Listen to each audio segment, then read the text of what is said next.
There is a circle in the dirt behind a shuttered bar in Iron Ridge, Texas, and nothing grows there. Not weeds, not the stubborn Johnson grass that eats every ditch and fence line in that county, not even the sunflowers that push up through cracked asphalt all along the frontage road. Just a bare ring of hardpan, maybe 8 feet across, packed so tight by years of pacing that the earth gave up trying to be anything else. If you stand at the right angle in the evening, when the light comes low and orange across the Caliche Flats, you can still see the darker stain at its center, where something lay down more than it stood. The building behind it has a padlock now gone rust orange, and a sign that says "The Sundown" in letters half-eaten by weather, and nobody in town will tell you exactly why it closed, though everybody has a version. Ask the woman at the feed store. Ask the man who fixes tires out of his garage on Route 9. They'll look at the lot, then look away from it, the way people look away from a house where something happened. He comes back every August. Same week, same hour, when the mercury climbs into the low hundreds and the highway shimmers like something liquid. He parks his bike on the gravel shoulder, walks to the circle, and stands there without saying anything for longer than most men would consider decent. He is broad through the shoulders even now, gray in the beard, a scar tracing pale and old across his left forearm. He does not go inside the fence anymore. There is no fence left to go inside. If you ask him what he's doing, he'll tell you he's paying respects. He won't say to what, exactly. He won't say to a place, or a stretch of chain link that used to be there, or the 4 feet of rusted chain the county cut loose and never returned. He'll just say respects, the way another man might say church, and then he'll look at that bare patch of ground like it owes him an answer it never gives. This is a story about how that circle got there, about 160 men and women who rode into a town most people drive past without slowing down, and about the thing they found chained behind a roadhouse bar with no name anyone remembers kindly. It is a story that starts at its own ending, with dead ground and a shuttered building and a man who keeps a private appointment with grief every summer, and works backward from there, the way memory does, the way guilt does, toward a single afternoon in the second week of August, when the temperature read 104 degrees, and a man decided he was done looking away. But to understand why he stopped, you first have to understand what he was riding away from. 11 months before he stood at that bare patch of ground, he was somewhere else entirely. A 2-lane stretch of blacktop outside a town called Cottonwood Flat, 90 miles east of Iron Ridge, riding home from a funeral he had not wanted to attend.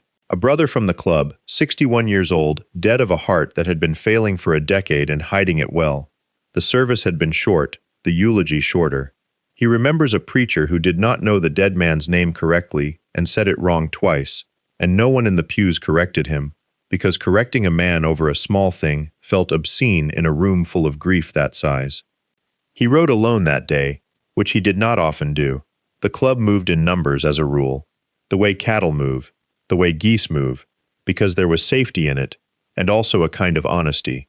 A man surrounded by his own kind had less room to lie to himself.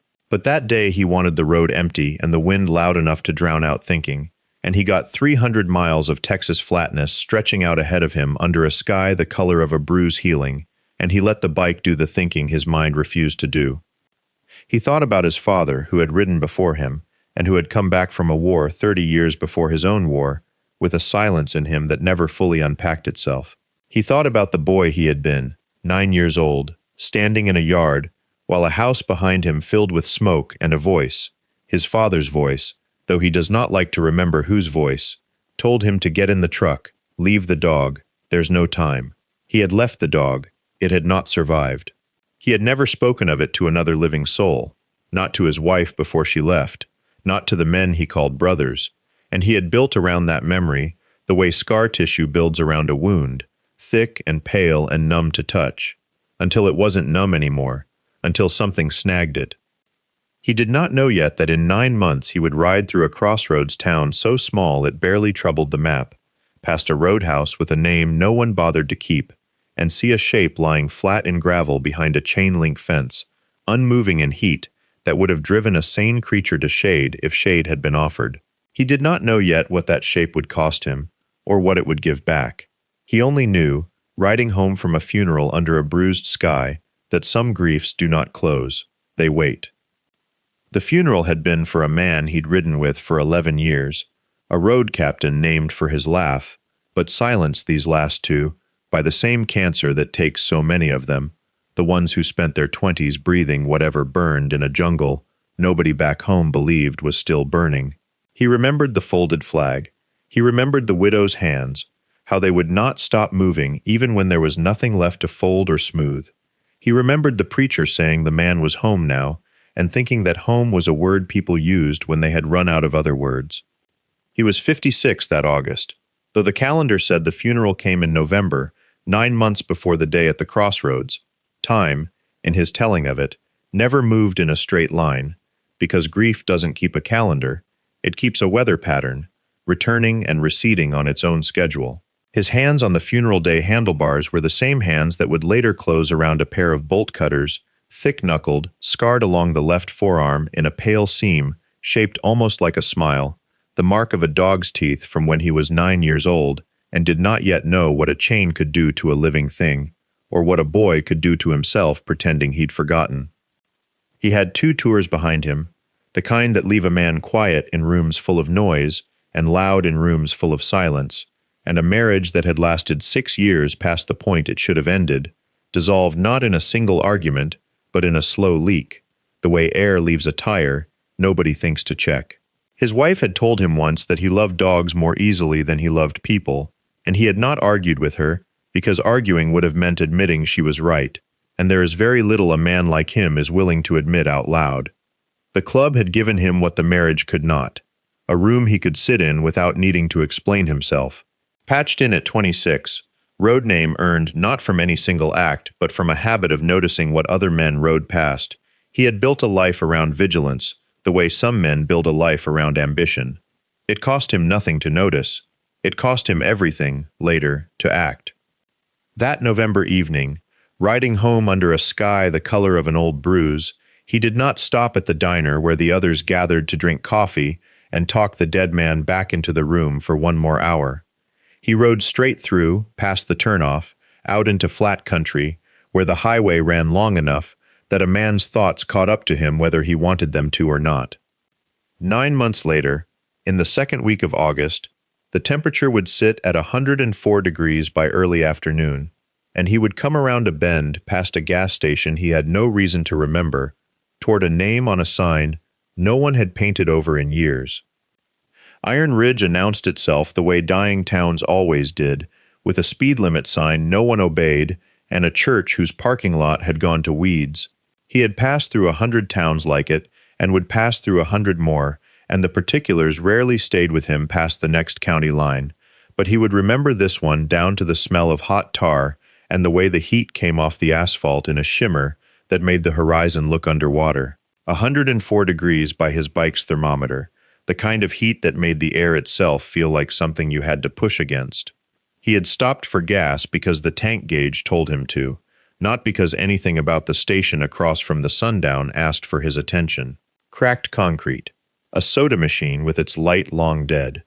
A boy of maybe 16 sat on an overturned crate near the pumps, sweat dark through his shirt, watching the highway the way boys watch things when there is nothing else scheduled to happen to them that day.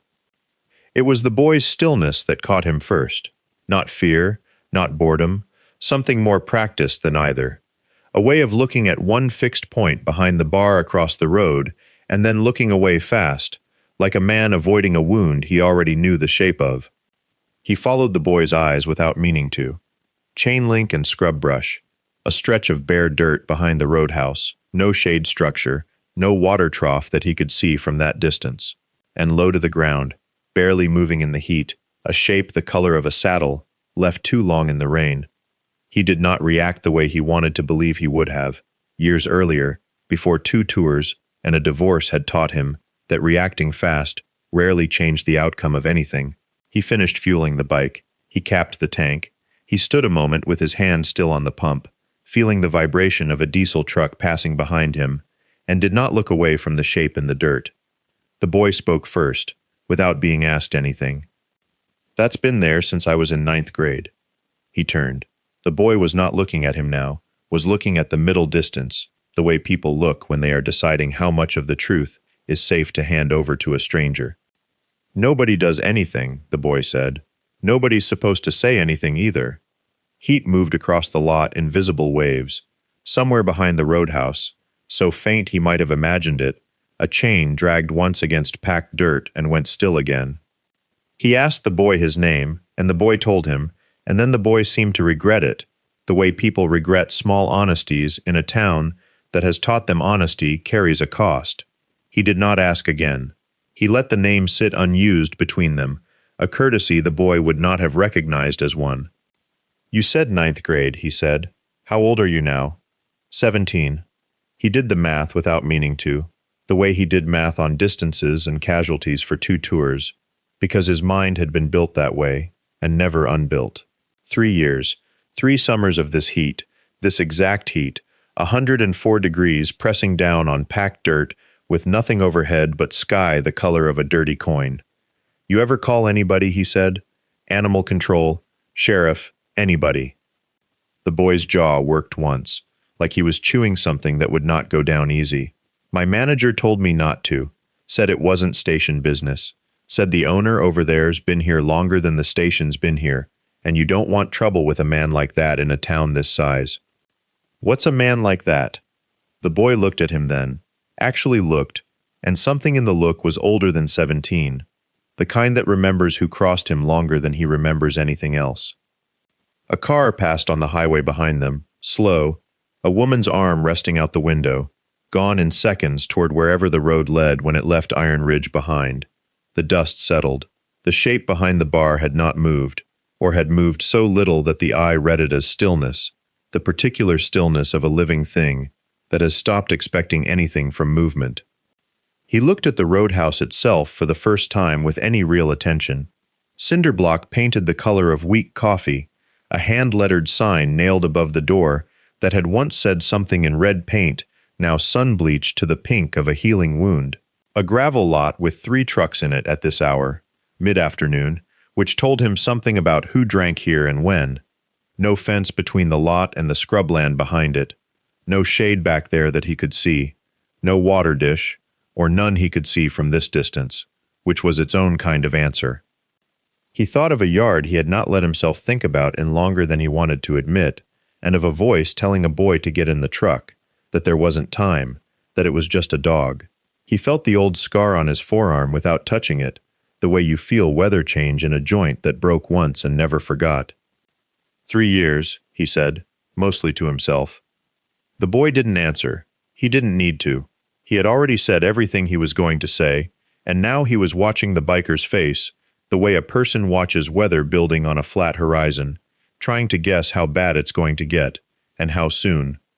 He crossed the 2-lane on foot, boots finding gravel where the shoulder had crumbled into the drainage ditch, and the heat came up off the asphalt in a way that made the air look poured rather than breathed. A truck passed going west, didn't slow, didn't look. That told him something too. This was a road people used to get somewhere else. Nobody stopped in Iron Ridge unless the tank was empty or the bladder was full, and even then they didn't stay longer than the pump took. The gravel lot swallowed the sound of his boots the way sand does, each step a small collapse. Up close, the building was worse than it looked from the station. The siding buckled along the north wall where water had gotten in and never gotten out. A window unit dripping a dark stain down the brick beneath it. A hand-lettered sign that said cold beer, colder welcome, the kind of joke a place makes about itself when it has stopped trying to be anything else. He heard the dog before he saw it, not barking, a sound lower than that, a kind of working breath, the sound an animal makes when it has learned that noise doesn't change anything and has mostly given it up, but the body keeps making the sound anyway, out of habit, the way a man keeps flinching at a door slamming years after the war that taught him to. It was chained to a fence post that had gone gray and soft at the base. A length of dog-run chain looped twice around the animal's neck and clipped with a carabiner meant for boat lines. The collar beneath it had cut a groove into fur that had gone the color of old rope in that one place. Brindle coat, ribs visible under it the way rafters show through a roof that's lost half its shingles. It lay in the only patch of shade the afternoon had left, a thin blade of shadow off the fence post itself, no wider than the dog's own body, and even that would be gone within the hour, he judged, watching the sun's angle. doing the math a man does when he has spent years reading light and heat and how much of both a body can survive. There was no water dish. There had been one, once. He could see the pale ring it had left in the dirt, a circle drier than the dirt around it, like a shadow of something that used to be there and had simply evaporated, along with whoever had once thought to fill it. The dog lifted its head when he stopped 6 feet off. It didn't growl, it didn't move to standing, it just watched him, the way something watches a thing it has stopped hoping about, and something in his chest turned over slow, like an engine on a cold morning that isn't sure yet if it wants to catch. He crouched. Not fast, nothing about him moved fast anymore, not since the second tour, not since his knees had started keeping their own weather report, but deliberate, the way a man lowers himself when he doesn't want to spook something that has already learned the world only comes at it in bad ways. The gravel bit through his jeans. He kept his hands visible, open, low, the same way he'd been taught to approach anything wounded and afraid, animal or man, back when that had been his job for 2 years in a place far hotter than this and far less forgiving, though he was starting to revise that ranking. The dog's eyes tracked him, pale amber, clouding faintly at the edges the way eyes do when an animal has crossed into its later years without anyone marking the occasion. He noticed the collar then, not a collar really, but a length of logging chain, looped twice, and clipped with a carabiner, rusted the color of dried blood, run through a ring bolted to the fence post, at a height that told him it had been set for a younger, taller version of this same dog, years back, and never adjusted since. The chain had worn a groove into the post. He ran his thumb along it without thinking, the way he might touch a fence line or a rope burn, cataloging. He didn't reach for the dog. He'd learned that lesson at 8 years old with 4 stitches to show for it, a thin white seam still riding the meat of his forearm like a road on an old map. Instead, he sat back on his heels and let the silence do what his hands couldn't yet. "Hey," he said, just that, low, flat, no rise in it that could be mistaken for a command. The dog's tail moved once against the dirt. Not a wag, just a single displacement of dust, like something remembering it used to have a reaction for this. Behind him, gravel crunched under new weight, and he didn't need to turn to know it was the boy from the gas station, the one who'd waved him down not 10 minutes before, with a look on his face like he'd been carrying something too heavy for too long, and had finally found someone tall enough to hand it to. "He's been out here longer than me," the boy said, quiet, like the words cost him something. "I started at the station in June, last June." The man didn't answer right away. He was still looking at the dry ring in the dirt, where a water dish used to sit, doing arithmetic he didn't want the answer to. "How long's that make it?" he said finally. Not really a question. The boy shifted his weight. Somewhere behind them, screen door hinges groaned, and a shadow filled the bar's back doorway, unhurried, proprietary, the shape of a man who had never once in his life crouched down to look at anything smaller than himself. The owner did not come down the 2 wooden steps right away. He stood in the doorway letting his eyes adjust, one hand braced on the frame, the screen door easing shut against his shoulder with a slow metal complaint. He was a big man gone soft, in the particular way of men who had once been strong and had let the strength curdle into something else, something that sat low in the gut and moved his walk into a roll.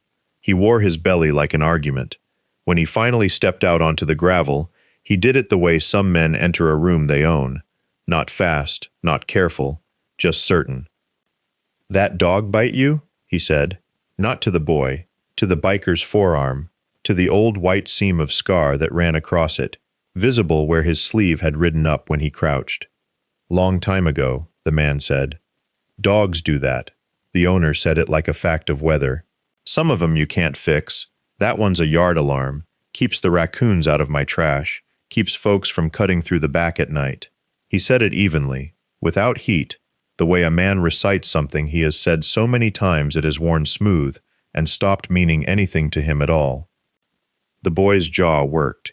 He didn't say anything, but his eyes went to the dog, then to the water ring in the dirt, then away, quickly, like he'd been caught looking at something he wasn't supposed to see.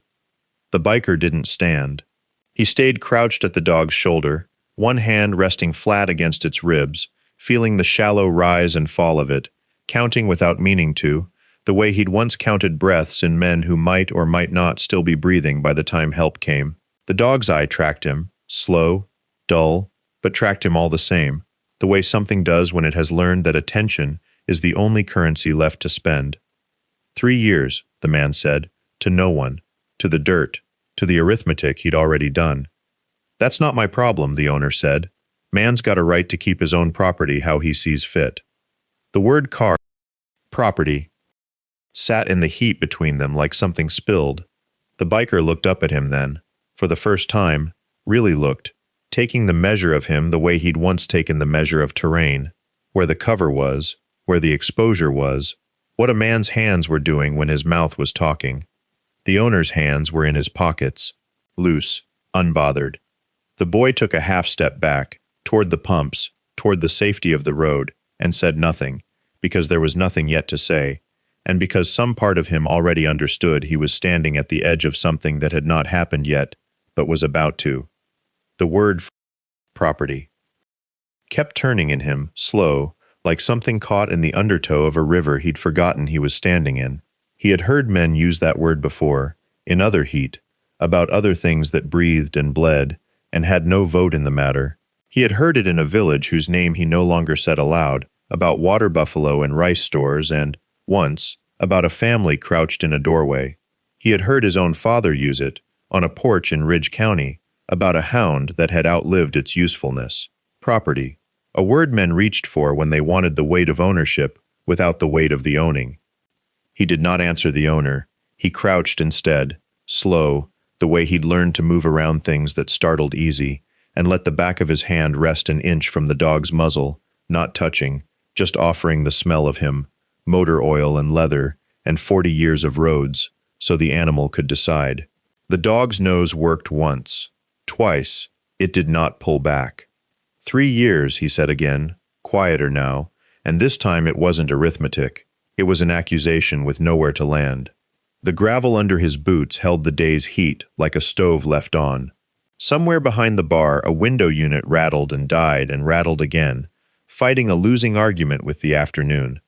The boy at the pumps had gone still in the particular way of someone who has decided, without deciding, that he is going to watch this all the way through, whatever it turns into. The owner shifted his weight, and his hands came out of his pockets. Not fast, not a threat, just a man remembering his hands were there and not knowing what else to do with them, now that the silence had gone on too long. He said something about liability, about insurance, about how it wasn't his job to feel sorry for a mutt that bit a delivery driver back in. He stopped himself before the year came out, and that stopping told the biker more than the sentence would have. The dog's chain lay across the dirt in a long, dull curve, worn smooth in places where 3 years of small, hopeless movements had polished the metal like river stone. The biker looked at that curve the way he'd once looked at a length of concertina wire, not as an obstacle exactly, but as a fact that existed only because no one had yet decided it shouldn't. He reached back toward his saddlebag, unhurried, the way a man reaches for something he has already decided he is going to need. The bolt cutters came out of the saddlebag the way a tool comes out when a man has used it 1,000 times before, no drama in the motion, just the practiced economy of someone who has spent 40 years learning that hesitation costs more than action ever does. The handles were worn to bare metal, where his palms had gripped them season after season, cutting fence wire on his father's failing ranch, cutting hasps off sheds that owed money to men who came looking for what was inside. He turned the tool once in his hand, testing the give of the hinge, and the owner's mouth opened again, already reaching for another sentence about liability, about how a man's property was a man's property in the state of Texas, about how nobody asked him to explain himself to a stranger on a Harley. The biker did not answer. He had stopped listening for a while now, not out of contempt, but because some part of him had already moved past the man entirely, the way you move past a locked door once you've decided you're going through it. He crouched at the stake, and the dog's whole body tensed at the nearness of him, then, strangely, did not pull back.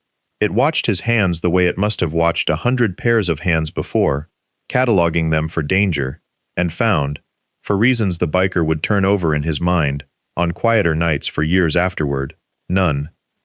The chain link he chose was 3 feet from the collar, close enough to leave slack for the vet, far enough that the dog wouldn't feel the bite of the cutters through the ground. He set the jaws around the link. The metal was hot from 3 years of sun, hot enough that he felt it through his gloves, and he thought, briefly and without wanting to, of the yard behind his childhood house, the smoke low and orange over the fence line, his father's hand closing around his shoulder and turning him toward the truck. He squeezed the handles. The sound was smaller than he expected. Not a crack, not a snap, just a soft metallic give, the sound of something finally allowed to stop. The severed length of chain dropped into the dirt in a loose coil, and the dog flinched at the sound of its own freedom, the way it might have flinched at a threat, because for 3 years those had been indistinguishable. The owner said something the biker didn't register, already reaching for his phone. The biker knelt there in the gravel, one hand resting flat and still on the dog's shoulder, feeling the heartbeat under the ribs going too fast, and somewhere behind him he heard the screen door of the station across the road bang open, and light, quick footsteps starting toward the fence line, unhurried by nothing but hope. The boy from the station stopped short of the fence, the way a person stops at the edge of water he isn't sure is safe to enter. He was maybe 16, thin through the shoulders, wearing a name-tape shirt gone gray at the collar, and he looked at the dog before he looked at the biker, which the biker noted the way he noted most things, without comment, filing it away as a fact about the boy's character. "Is he okay?" the boy said. "Not yet," the biker said. The owner had his phone to his ear now, pacing a short line in the gravel, saying words like destruction of property, and some biker, and I want him arrested. His voice pitched for an audience that wasn't there. The biker didn't look up. He kept his hand on the dog's shoulder, feeling the tremor in it, the particular kind of shaking that wasn't cold and wasn't quite fear either, something closer to a body that had forgotten what it felt like to be touched without violence attached to it. The boy came another step closer, slow, the way you'd approach something that might still bolt, even chained to nothing now but its own history. "I've seen him every day," the boy said, "since I started at the station. Little over a year." "Nobody called anybody in a year?" The boy's jaw worked. He looked at the dust, at his own sneakers, at anything that wasn't the biker's face. "I called the county line once," he said. "They said it wasn't a priority unless there was visible cruelty they could document from the road." The biker absorbed that the way he absorbed heat, without flinching, filing it under the long list of things a person learns to carry rather than react to. He thought of the phrase, visible cruelty, and thought of the 3 years of sun-bleached collar groove worn into a neck, visible from a highway doing 65, and did not trust himself to speak on it yet. The dog had gone still under his palm, not relaxed, just watchful, the stillness of something deciding whether this new quiet was a trick. Up close, in full light, the wounds under where the collar had sat were worse than the first glance had told him, raw in strips, healed and reopened so many times the skin had stopped trying to close all the way. He heard the owner's voice rise behind him, heard the word, "Sheriff," and did not turn. "Go on and make that call," he said, not loud, not to anyone in particular. "Save me the trouble." The boy crouched a few feet off, close enough now that the dog's eyes tracked him without alarm, and for a moment nobody spoke, the 3 of them arranged in the gravel like figures who'd been waiting years for someone to finally stand still long enough to see what was in front of them. Then the biker reached for the radio clipped inside his vest, and pressed it, and said the name of the bar into it, plain and flat, the way a man reports a location and not yet a war. The radio crackled back at him in the voice of a man he'd ridden with for 11 years, a voice that asked no questions, only repeated the name of the bar once to be sure, then went quiet the way a line goes quiet when someone on the other end has already started moving. He clipped the radio back to his vest and did not explain himself to the boy, or to the dog, or to the owner, who had come around the corner of the building now, wiping his hands on a rag that had been gray before it ever touched grease, his eyes moving from the cut chain on the ground to the bolt cutters still open in the biker's other hand, like he was doing arithmetic he didn't like the answer to. "You don't get to just," the owner started, and stopped, because the biker had turned to face him fully for the first time, unhurried, the kind of unhurried that made men reconsider the next word out of their mouths. "I already did," the biker said. Behind him, the dog had begun, very slowly, to test the new absence of weight at its throat, lifting its head an inch, then two, as though checking that the sky would not fall for it doing so. The gas station boy watched this with his mouth slightly open, forgetting for a moment that he was supposed to be minding pumps across the road, forgetting the customer who'd have to wait, because he had spent a year watching this animal from a distance, the way you watch weather you cannot change. And now, something in that year was ending in front of him, and he did not yet have a place to put the feeling. The heat had not broken. If anything, it had thickened, the kind of early afternoon heat that made the air over the gravel visibly bend, and the biker felt the sweat running down inside his shirt and did not move to wipe it, kept his eyes on the owner instead, who had retreated half a step without seeming to notice he'd done it. Somewhere down the highway, though none of them could have heard it yet, a garage door was already rolling up on its track, and a man in his 40s was pulling a canvas cover off a bike he hadn't ridden since a knee surgery 3 months back, moving with the particular haste of someone who has been given, after a long stretch of ordinary days, a reason. The phone tree worked the way it always worked, 1 call breeding 3, 3 breeding 9, the arithmetic of it invisible from where the biker stood in the gravel lot, with a dog testing its own neck, and a boy crouched in the dirt, and an owner already rehearsing a story he would tell differently by evening. The dog had gone still again, belly to the gravel, and it watched the boy's hands the way a man watches weather, not with trust, not yet, but with the calculation of something that had learned trust cost more than it paid back. The boy did not reach for it a second time. He had learned that much in a year of watching from across the road, filling tanks and wiping windshields and pretending not to see what he saw every day at 11 and again at 3, the dog's shadow moving in its small arc as the sun crossed, never quite reaching whatever shade the building might have thrown if the chain had been 3 feet longer. He told the biker this now, in pieces, the way a person gives up something he has carried so long he has forgotten the weight of it. 3 years, he said again, maybe more. His uncle had worked the register before him and said the same dog had already been there when he started. The owner had found something to do with his hands, patting his shirt pocket for cigarettes he did not take out.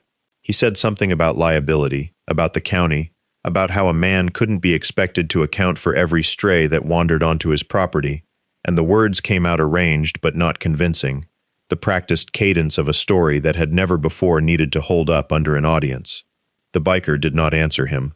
He had learned in another country, a long time ago, that silence pointed at a man does more work than a shout, and he let it do that work now, watching the way the owner's eyes kept sliding toward the road, as if help might be coming from that direction, not understanding yet that the road was exactly where it was coming from.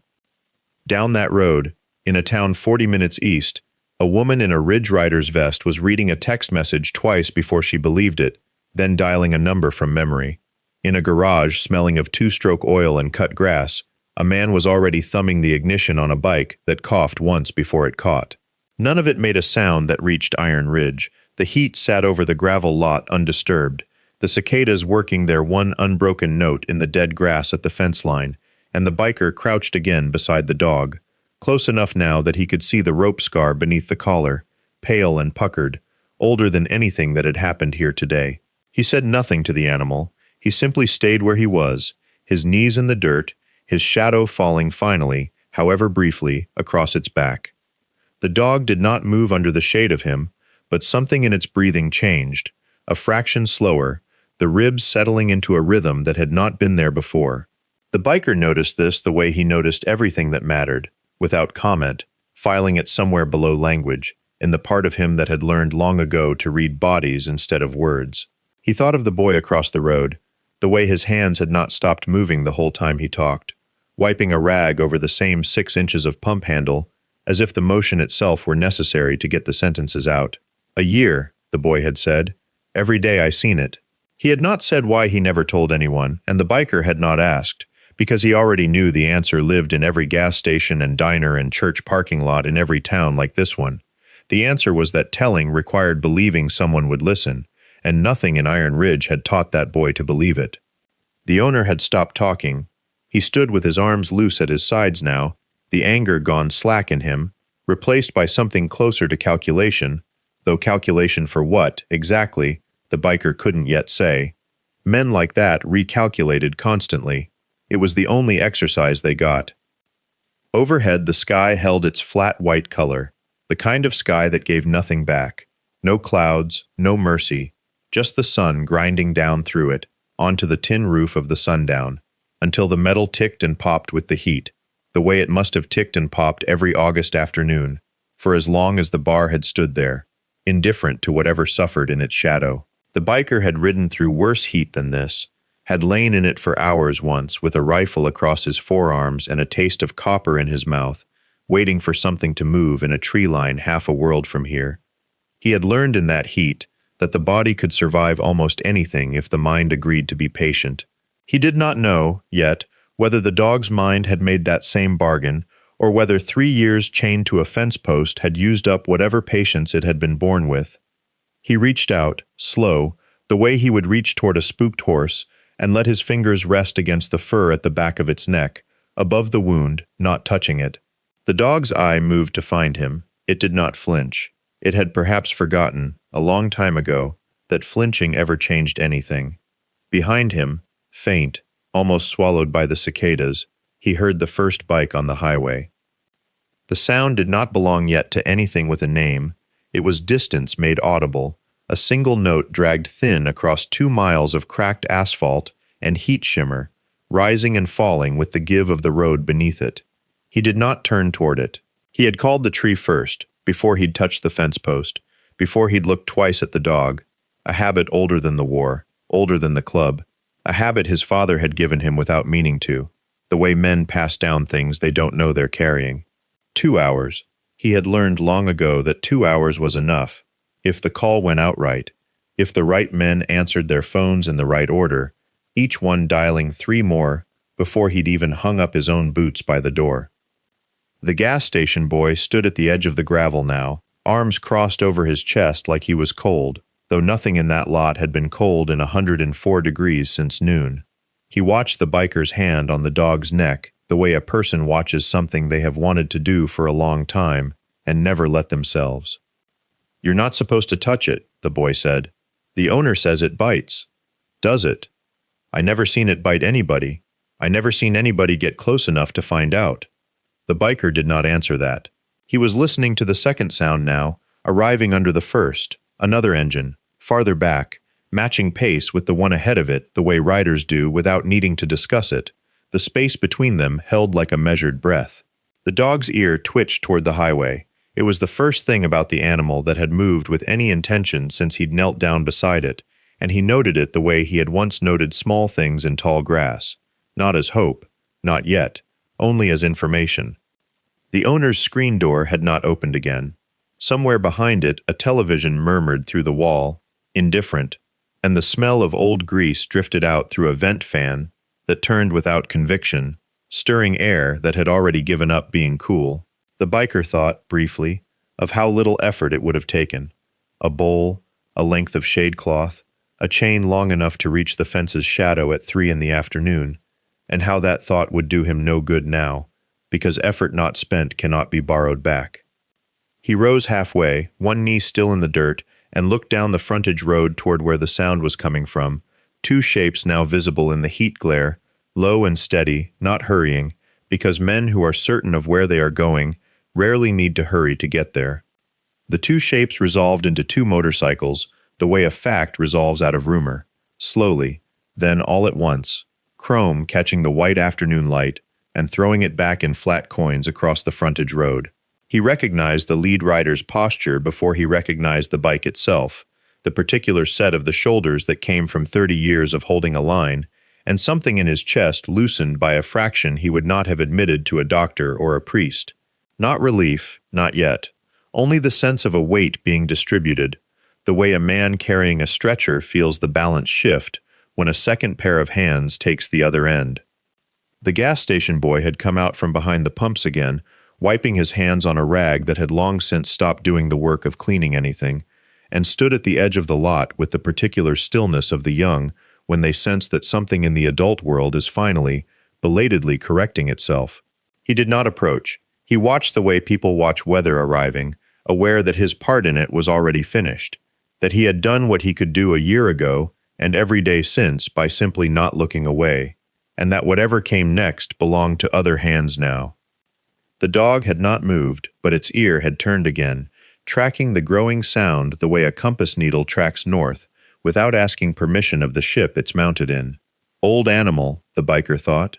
Old animal that has learned the sound of engines meaning nothing good, and yet is listening anyway, because listening costs nothing, and hope, apparently, was not yet fully spent in it, whatever else had been taken. Behind the screen door, the television murmured on, and a shadow crossed the window once, paused, and did not come to the glass. The owner had heard the engines too. Men who have spent a life taking small liberties with the suffering of things too weak to file a report, develop, over time, an instinct for the sound of accounting arriving, even before they can name what is being totaled. The biker straightened fully now, knees complaining in the old familiar language of a body that had done this, waited, watched, held ground. In places far from this gravel lot, in years the boy pumping gas across the road had not yet been born into. He did not check his phone again. He did not need to. The two bikes were close enough now that he could hear, underneath the engines, the particular idle hum of men in no hurry, because they had already decided, somewhere on the highway behind them, exactly how this afternoon was going to end. He put his hand flat on the dog's flank, once, and left it there. The dog's ribs rose and fell under his palm, in a rhythm too fast for an animal at rest, too shallow for one at peace, and he counted it without meaning to, the way he had once counted breaths in a hooch outside Pleiku, waiting to see if a man was going to make it to morning. The two bikes came up the frontage road at a speed that was almost insulting in its patience. No roar, no showing off, just the low, unbothered growl of men who rode like they had nowhere else worth being. The first rider was younger than him by 15 years and built like a door, a patch on his vest that read Sergeant at Arms, and he did not look at the bar when he came into the lot. He looked at the dog, then he looked at the chain, cut clean, coiled now in the dust like something dead and shed. Then he looked at the biker's hand, still resting on the animal's flank. "How many coming?" the sergeant-at-arms said. Not a greeting, just the question that mattered. "However many answer," the biker said. The second rider swung off his bike without cutting the engine first, let it die on its own, the way older men do when their hands are already busy with something else, and crouched in the gravel a few feet from the dog, not touching, just looking, the way a man looks at a wound he is deciding whether he has the right to dress. He had a corpsman patch under his club colors, faded to the color of a bruise gone yellow, and he asked no one in particular whether there was water in the truck. There was not, yet. There would be, within the hour, because that was already understood among them without a vote, the way certain things get decided on a phone tree before anyone says the actual words out loud. Behind the screen door, the shadow crossed the window a second time. The boy from the gas station had stopped pumping fuel altogether now, standing at the edge of the lot with his hands loose at his sides, watching the way a person watches weather arrive that they have been told about their whole life and never quite believed in, the sky going a certain color, the air going still, the birds gone quiet in the mesquite. He was not afraid. He wanted, badly and without shame, to be closer to it. The biker did not tell him to come or to stay back. He only said, to no one, in the flat voice of a man reading a gauge, "It's going to be more than 2. And somewhere out past the second bend before the crossroads, where the highway shimmered into a mirage of standing water that was not there and never would be, the sound reached him before the shapes did. Not one engine now, not 3, but a low, continuous thunder rolling in off the flat land, like something the earth itself had decided to say. The dust rose before the machines did, a pale curtain lifting off the shoulder of the road, as though the ground itself were exhaling after years of holding its breath. The boy counted the first wave without meaning to, 12, then 30, then he lost the number and let it become simply a shape, a moving wall of chrome and black leather catching the 4 o'clock sun until the whole crossroads seemed to flare white at the edges. He had seen convoys before, funeral processions for men from the oil fields, National Guard columns rolling through on their way to somewhere else. He had never seen anything arrive like this, unhurried, unbothered by the heat, as if the heat itself had agreed to step aside. The gray-bearded biker did not turn to watch them come. He kept his eyes on the dog, one hand resting flat against its ribs, feeling the shallow rise and fall of breath that had not yet decided whether to trust the shade it had been given. He had learned, a long time ago, in a country far from this one, that the worst thing a man could do in the space before help arrived was to look up too soon, to let his attention leave the thing in front of him for the comfort of a crowd.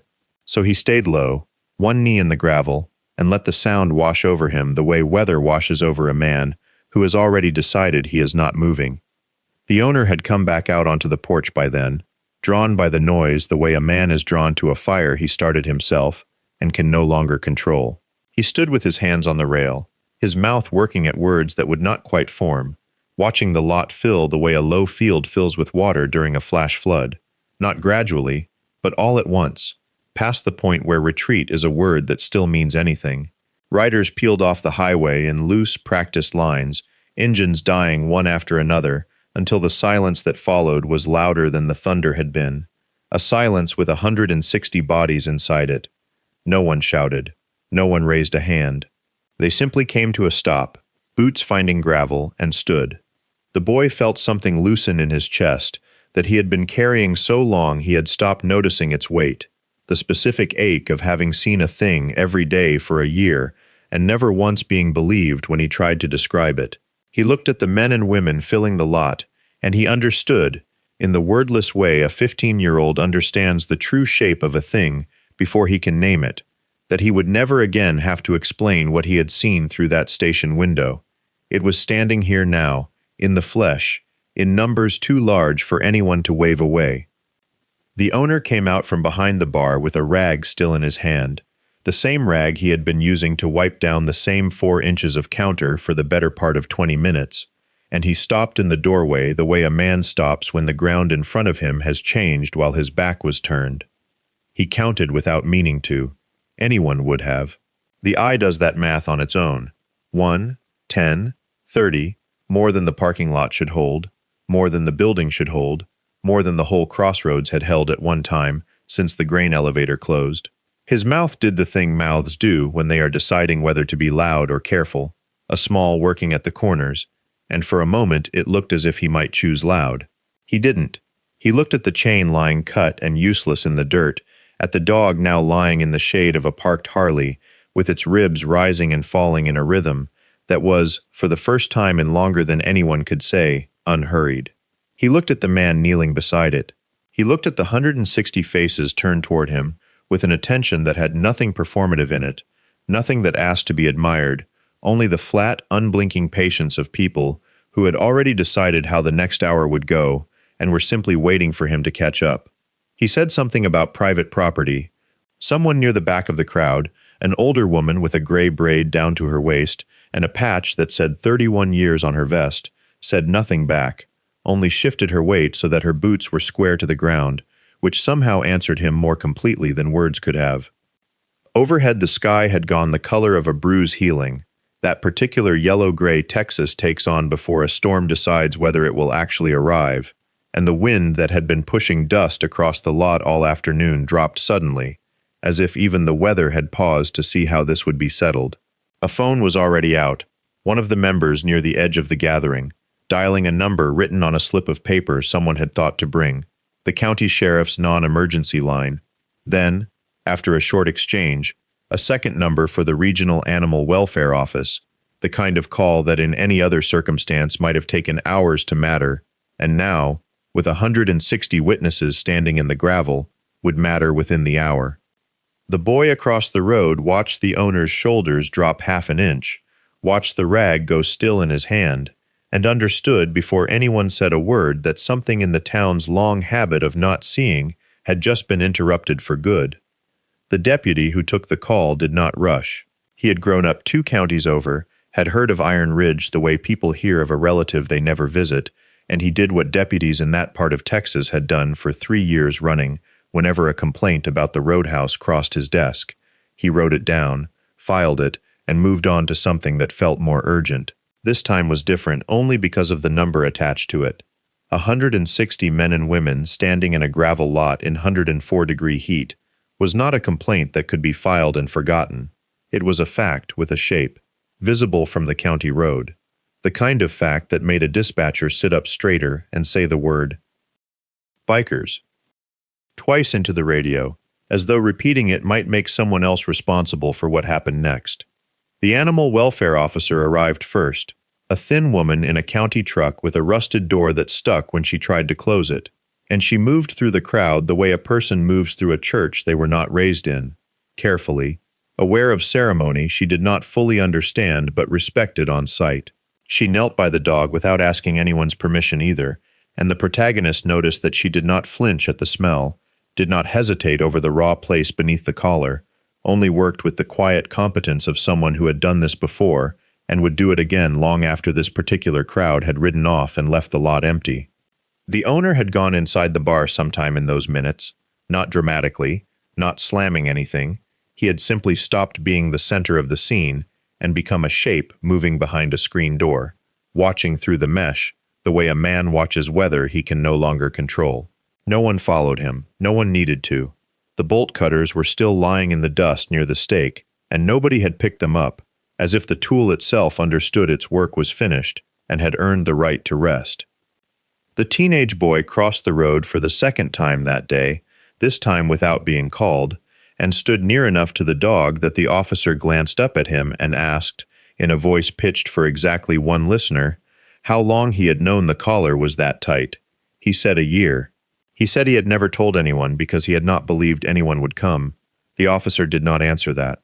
She only nodded, the way people nod at facts too heavy to respond to properly, and went back to her work while the sky overhead kept holding its bruised color, unwilling yet to decide whether it would break. The sheriff's cruiser arrived without lights, which the protagonist would remember later as its own kind of statement, a small county mercy that no one asked for and no one thanked him for. The deputy who stepped out was young, sunburned at the neck the way men get when they have not yet learned to roll their sleeves down in this country, and he did not go first to the owner, who had reappeared on the porch steps with his arms folded, like a man waiting to be vindicated. The deputy went to the dog. He crouched the way the vet tech had crouched, at a distance, letting the animal choose whether to lift its head, and when it did, slow and effortful, the deputy said something too quiet for the lot to hear, and then stood and turned toward the gravel, where 160 men and women had arranged themselves into something that was not quite a wall and not quite a congregation. He asked who had cut the chain. No one answered right away, which was its own kind of answer, the whole lot breathing together in a silence that did not feel like defiance so much as agreement already reached. Then the protagonist stepped forward, boots loud on the gravel in a way his own boots had never sounded to him before, and said it was him, and that he would say the same thing to a judge if it came to that. The deputy looked at him for a long moment, taking in the gray beard, the patch on the vest, the scar pale along the forearm where a sleeve had ridden up, and did not write anything down yet. He asked instead how long the dog had been chained there, and the protagonist told him 3 years, according to the boy across the road, and that the boy had watched it happen daily and had never once seen anyone check on it besides the owner filling a bowl that emptied faster than the Texas sun should have allowed. The owner started to speak.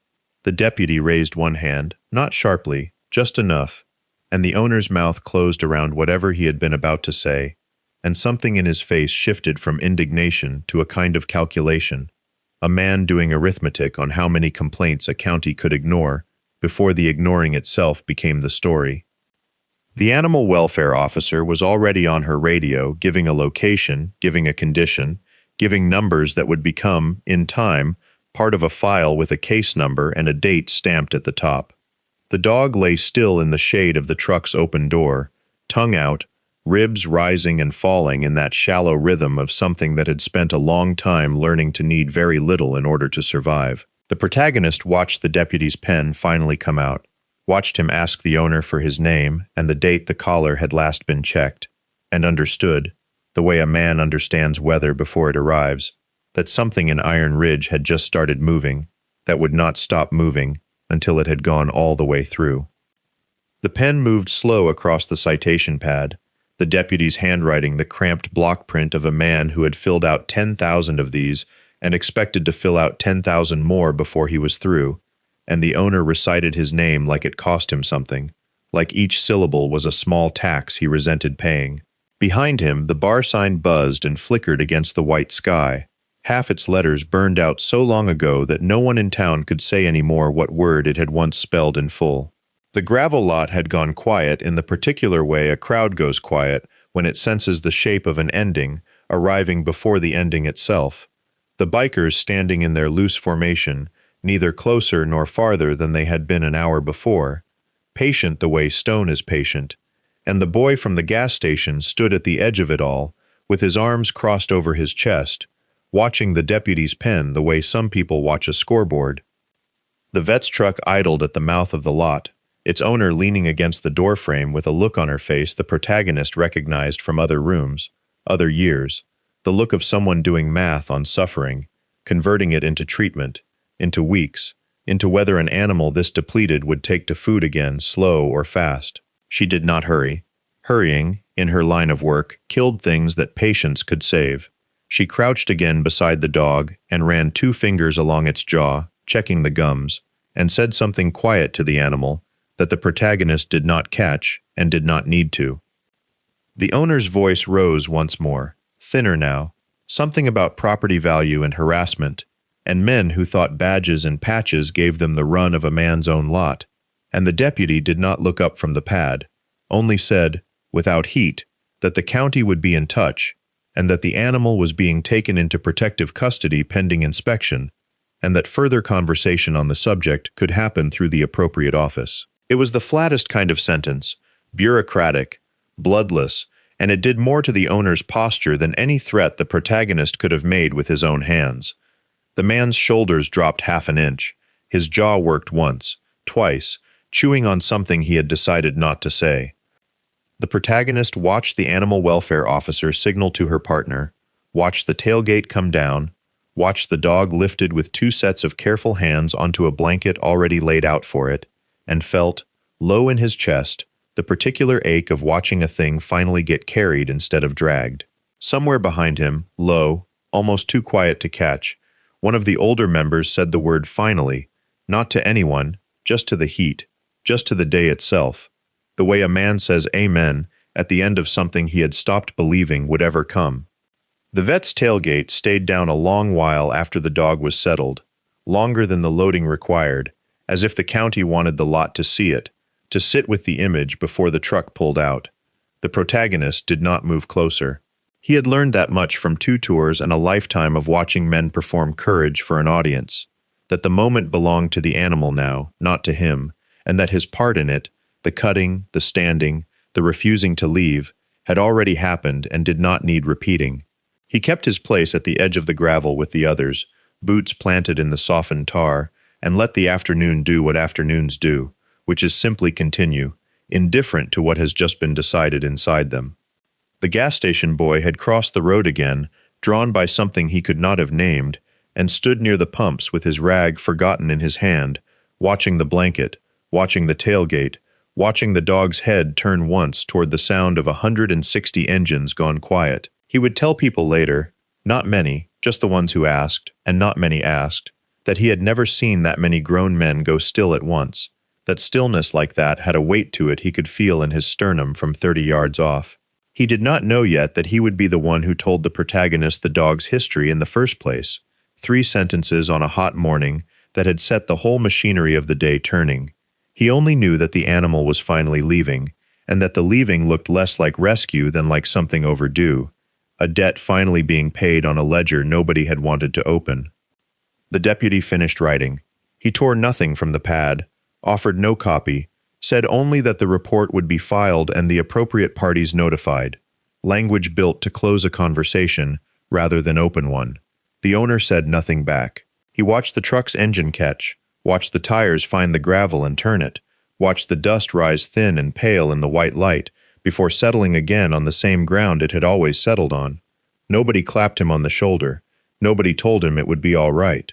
The protagonist understood, watching him, that the man was not being punished in any way the law would recognize, not that day, not with handcuffs or citations, nothing so clean, and that whatever reckoning came would arrive slower than that, in the shape of forms and inspections and phone calls he could not outshout. It would come the way rust comes. It would come the way a chain-worn circle of dirt outlasts the fence it was tied to, long after the noise of the day itself had gone quiet on the road back out of town. The August after that, he rode back into Iron Ridge alone. The sundown was gone by then, had been gone 11 months, the liquor license pulled after the county finally read 3 years of complaints it had kept in a drawer, the building sold at auction to a man from Lubbock who never came to claim it, the windows boarded, the sign taken down and not replaced. Weeds had found the gravel lot in the way weeds find any ground men stop defending, John Songgrass along the foundation, a drift of Texas bluebonnet gone to seed, near where the propane tank used to sit. But the circle was still there. He found it without looking for it, the way a tongue finds a missing tooth. A bare ring of packed dirt behind where the building's back wall had stood, 6 feet across, nothing growing in it at all, not weed, not grass, not the stubborn little sunflowers that had pushed up through the cracked asphalt out front. 3 years of a chain dragging the same arc, wearing the earth down past whatever the soil needed to hold a seed, had left a scar the land itself hadn't figured out how to heal. He crouched at its edge and put 2 fingers against the dirt. It was hard as the day he'd cut the chain from it, hotter than the ground around it, though that made no sense, though he never mentioned it to anyone because he knew exactly how it would sound. He stood there a long while in the white noise of the heat. The dog was 7 years old now by the vet's best guess, thick through the chest, gray coming into the brindle around the muzzle the way it had come into the protagonist's own beard, and it had not once in 11 months tried the gate at the clubhouse, had not once strained against a leash, had learned instead to lie in the shade of the porch with its head on its paws and watch the road the way old soldiers watch a door. He'd named it Ridge, after the club, after the town, though he never said which he meant and nobody asked. He came back to that empty lot every August after that, on the second week, in whatever heat the month decided to bring. He never told the club why. He never told the boy who still pumped gas across the road, though the boy always lifted a hand when he rode past, and he always lifted one back. He didn't come to grieve. There was nothing there to grieve. He came because some ground remembers what was done to it long after the doing is finished, and because somebody ought to stand where the cruelty had stood and let it know it hadn't won anything permanent, that the chain was gone, that the dog was fat and gray-muzzled and sleeping in shade, and that the only thing left of the whole ugly arrangement was a circle of dead dirt nothing would ever grow in again, a scar the size of what one man had once been willing to let happen, and small enough, in the end, for one man to